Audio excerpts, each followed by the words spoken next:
Hello, welcome back to my channel and a very special welcome. If you're new here, my name is Jen. I'm a certified weight loss and nutrition coach. And today we're talking about nutrition labels, specifically 15 deceptive terms on nutrition labels that you need to know about. So if you're excited, give this video a huge thumbs up. Make sure you're subscribed and your bell notification is turned on because I do upload new videos every single Tuesday and Thursday. Also, check out that description box down below for nutrition coaching. I do offer personalized to you macros and calories, as well as one-on-one coaching if you would like to chat with me directly. Links, discounts to all of my favorite healthy things are also down in that description box. So let's talk about nutrition labels and 15 deceptive terms you need to know.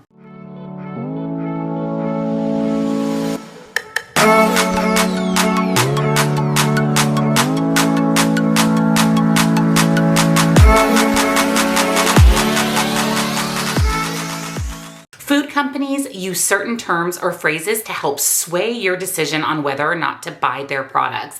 And unfortunately, most of these phrases and terms are extremely deceptive. The inner aisles of your grocery store are chock full of foods that claim to make you healthier, help you lose weight, follow a ketogenic diet, low carb, low fat. There are so many terms on the foods that we're purchasing that are really deceptive, and you need to know what to look for when you're picking up items on your grocery list. Food companies will cleverly craft labels with certain phrases and terms that make it more appealing and something that we're interested in buying, especially if we're on a weight loss journey or we're trying to reach specific health goals. These terms and phrases can really sway us to pick up these products. Eye-catching package designs, big words across the front of the packages are just a few of the deceptive things that food companies do. Now, don't get me wrong, they are required to meet certain very minimal governmental standards when it comes to packaging and labeling of food. But really, you're getting the bare minimum. One thing that you can do to make sure that you're actually getting what you want in your food is to pay special attention to the ingredient label.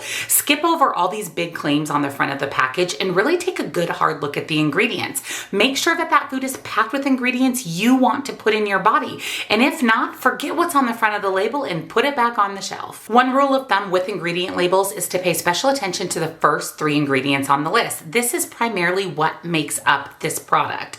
And if those first 3 ingredients aren't ingredients you're excited about, again, leave it on the shelf. So what are the terms that you should watch for that are deceptive and should make you take a good hard look at that product before adding it to your cart? Number 1 is if the product claims to be keto or low carb. Now, nutrition fact labels list things like carbohydrates, sugar, dietary fiber, and of course, sugar alcohol. Carbs provide energy for the body. Carbs are not bad. Carbs are absolutely essential for body function. The FDA recommends that you eat roughly 275 carbs per day, but there are a lot of people that follow a lower carb or keto approach and eat substantially less than this in carbohydrates daily. Low carb and keto labels on food really entice us, but is that product truly low carb? Don't allow yourself to be fooled. And in fact, the FDA does not regulate labeling food low carb or keto. So look at your ingredients. Number 2 is gluten-free. Now that is all the rage these days. A gluten-free label is a voluntary addition by most food manufacturers. This could pose a problem for those with celiac disease. Being a voluntary label on food can really cause a big problem if you have to stay away from gluten. Companies can decide whether or not to put gluten-free on their label. If the food contains 200 pp or parts per million, then it is not considered to be gluten-free. However, this very lax guideline can mean that there could be traces of gluten in a product, and they do not have to label that on the package. This is really important if you have celiac disease to know your ingredients and really look at the label and make sure that none of those ingredients can affect your health. Or if you follow a gluten-free lifestyle, just pay special attention to the ingredients because again, it's voluntary whether or not the gluten is claimed on the packaging. Number 3 is the term light. Light food products are generally very heavily processed to lessen the amount of fat or whatever they're removing to claim that this product is light. It generally means that that some of the calories or fat is eliminated. Food additives are added to enhance the flavor. If you remove all the good stuff from food, it's not going to taste very good. So they have to add a lot of these food enhancers and processed ingredients to make it taste good so you'll actually want to eat it. Again, check your labels. Number 4, and this is a huge one, and this is the term natural. Specifically, when you see the term natural flavors. Natural flavors are artificial flavors. They are the same as an artificial flavor, and it's very, very frustrating to see natural flavors on something that makes us think that it's natural when it couldn't be any further from the truth for being natural. I actually have an entire video all about natural flavors. I'll link it down below for you. Definitely check it out. One food product that always says natural on the package that isn't natural is when it comes to deli meat. Natural on the label doesn't indicate whether it was pumped full of hormones or antibiotics. Also, it can be full of artificial ingredients, heavily processed, and really just full of chemicals that you don't necessarily want to put in your body. So don't take the term natural at face value, read the ingredients. Number 5 is the term organic. Organic is another one of those feel-good food label terms, but it does not in any way, shape, or form indicate that the food that you're eating is more nutritious than the non-organic version. Now, the FDA has set up very strict guidelines on whether or not a company can label their food organic. In order for a food to be labeled organic, it has to be produced using agricultural production practices that foster resource cycling, promote ecological balance, maintain and improve soil and water quality, and minimize the use of synthetic materials and conserve biodiversity. For example, there are very few pesticides that can be added to food for it to be labeled organic. So while these foods have less pesticides than their counterparts, it doesn't necessarily mean that these foods are better quality. When it comes to organic, really focus on the Dirty Dozen. I have a whole video on that as well. I'll put that down below for you guys. Those are the foods that you really want to focus on consuming organic, but just because a label states that it's organic doesn't mean that it's healthier for you. Number 6 is low calorie. This is another term that is very, very deceptive. In fact, low-calorie foods can contain just as many calories as the regular foods. Low-calorie foods have to contain 1/3 less calories than full-calorie foods. 1/3, that isn't very much. In a nutshell, only 40 calories or less per serving. 40 calories compared to the full-fat, less processed, less full of crummy ingredient version. Low calorie does not tell you that a food is healthy or that it is a food that you should be consuming. And honestly, what's 40 calories in the big scheme of things? Number 7 is the term no high fructose corn syrup. High fructose corn syrup contains the exact same amount of calories as sugar. Often we see claims of no high fructose corn syrup, but what are the other sweeteners and sugars added to the product? This is another one that you really have to pay special attention to the ingredients. Number 8 is no added sugar. Did you know that no added sugar certainly doesn't mean that the food is sugar-free or even healthy? This simply means that this food isn't processed with any sugar or sugar-containing ingredients. The label does not, however, account for sugar alcohol or artificial sweeteners. So again, read your ingredient label. Number 9 is the term low-fat. The FDA also has very strict guidelines on whether or not a food product can be labeled low-fat. For instance, it has to contain 3 grams of fat or less per 100 grams of that product. And it has to have less than 30% of its overall calories coming from fat. However, in order to make low-fat or fat-free food taste good,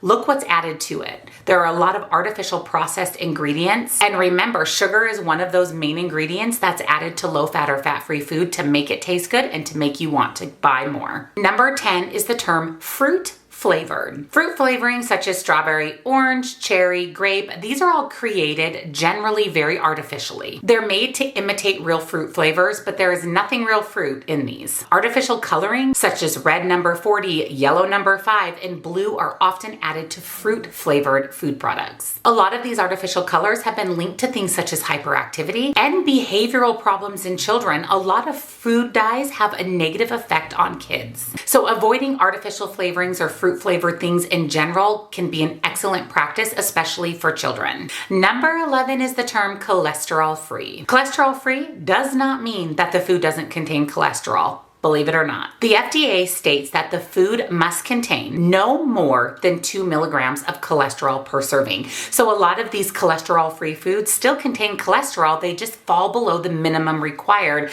by the FDA to promote that on the label. If the food's per serving fat content exceeds 19.5 or 26 grams of fat for meal products, the total amount of fat has to be labeled next to the term cholesterol-free on the packaging. Keep in mind too that all cholesterol is not bad. HDL cholesterol, or the good cholesterol, can lower your risk of heart disease, stroke, and liver issues. So just because a product says cholesterol free, it's not necessarily cholesterol free. And again, a reminder to check your ingredients. Number 12 is a huge one, and this is products labeled sugar-free, packed with fat and other fillers and processed ingredients and chemicals to make them taste good. You have to compensate for lost flavor and texture with sugar-free items by filling it a lot of times with sugar alcohols and artificial ingredients. Sugar-free foods have to contain less than half of a gram of sugar per serving. So kind of like cholesterol-free foods, they're not necessarily 100% sugar-free. Even that sugar-free candy bar can contain traces of sugar. Number 13 is the term no hormones. Companies will use the term no hormones on meat products as well as a lot of dairy products. This basically indicates that these products do not contain synthetic hormones. However, the FDA, especially with dairy products, doesn't recognize the difference between growth hormones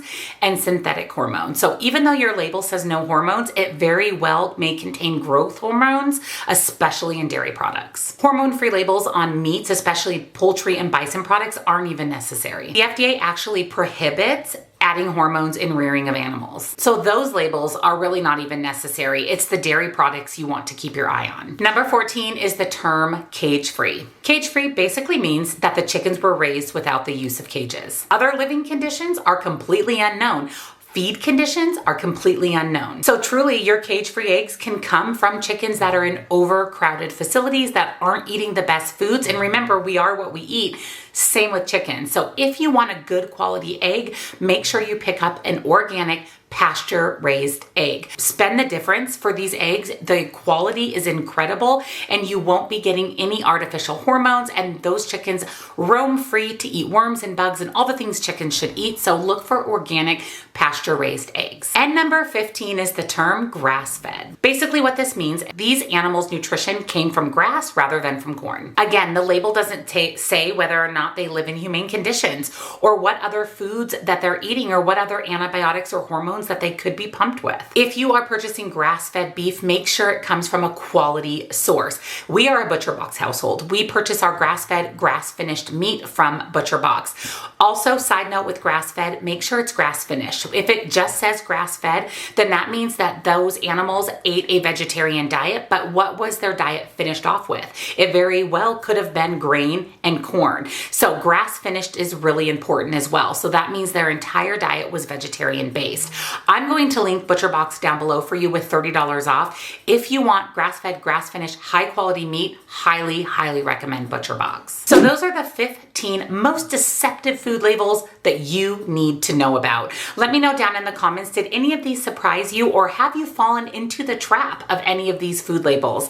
And of course, if you enjoyed today's video and you found it helpful, give it a huge thumbs up. Subscribe if you're not, and turn your bell on, because again, I do upload every Tuesday and Thursday, so you definitely don't want to miss a future video. Check out that description box down below for the videos that I mentioned, nutrition coaching, and links and discounts to my favorite healthy things that aren't deceptive food labels. Thank you again for watching, and I'll see you next time. Bye.